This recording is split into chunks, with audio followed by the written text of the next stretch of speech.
Daí a pergunta é, como é que uma liderança que normalmente está cheia de reuniões ali na agenda, como é que ela consegue recuperar aí as baterias, enfim, ao longo do próprio dia? Sim. Eu acho que, sim, a minha agenda é essa mesma loucura aí que tu tá falando, mas eu acho que tem alguma coisa. Primeiro, quase sempre, exceto se tiver uma crise, um caso de vida ou morte, quase sempre você consegue criar alguns espacinhos ali. Então, tomar cuidado para essa questão de que tempo ele é um pouquinho relativo. Né? Eu entendo que em momentos de urgência, de crise, a coisa é diferente, mas no dia a dia, independente do teu papel, eu acho que se você colocar um pouquinho de esforço, você encontra alguns espaços. E aí tem muito a ver com o famoso, a matriz de Heisenberg, né? Acho que é isso o nome. Importante versus urgente, né?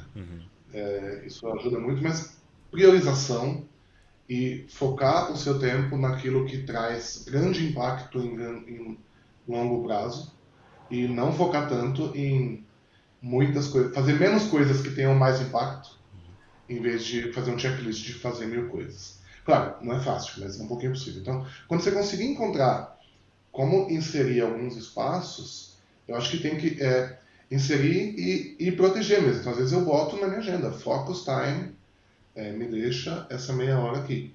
Às vezes o que eu tento fazer é pensar na ordem dos eventos. Então, se eu tenho dois eventos que são muito demandantes, né, nesse sentido de energia social, estou inventando esse termo agora, tenta não fazer eles na sequência. Não vou fazer uma reunião com um board de diretores seguida de um all hands com todo o país, uma depois da outra. Põe uma de manhã e outra à tarde.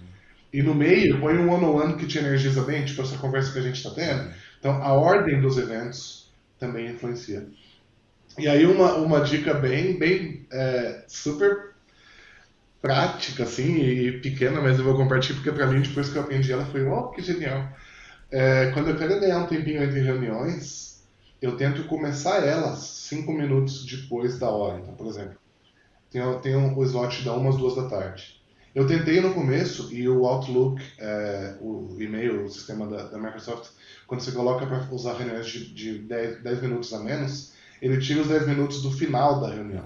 Então ele começa a 1 e termina a 1h50. Para mim, isso foi uma falha miserável, porque a gente fica até a 1 da tarde conversando.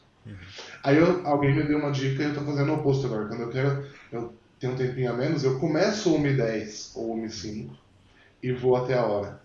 Então, isso me cria também alguns minutinhos entre uma conversa e outra, que nessa época de Zoom meetings, uma atrás da outra, é algo importante, né?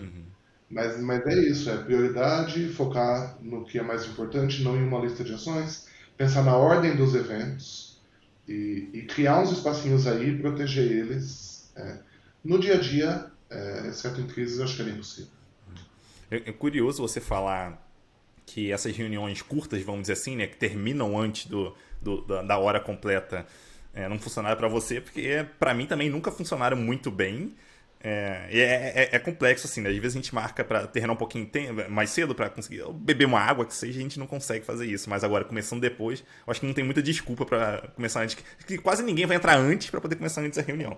Então, um ponto bem interessante isso aí.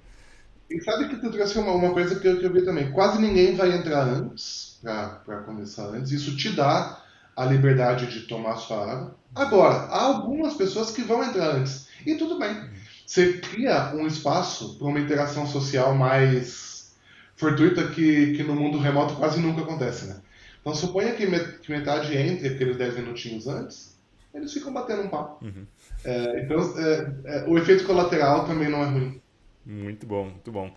E um outro ponto que eu acho bem interessante é assim, se a pessoa. Provavelmente, quem estiver ouvindo a gente, se olhar para a agenda, né? Assumindo que a pessoa é líder ali e tal, que normalmente tem a agenda um pouco mais cheia.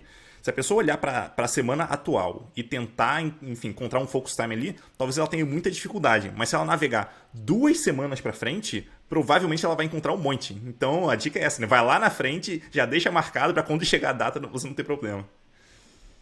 Totalmente. Eu sempre falo isso pra galera do meu time, né? Às vezes falam, preciso falar contigo e tal. E eu sempre comento, se for urgente, muito importante e tal, me avisa que eu movo minha agenda. Mas, se não, não se assuste com a agenda dessa semana. Busca 1 ou 2 semanas depois que tu vai encontrar o tempo. Então, se eu falo isso para os outros, também serve para mim, né? Encontrar meu tempinho. Sim, tem muito sentido.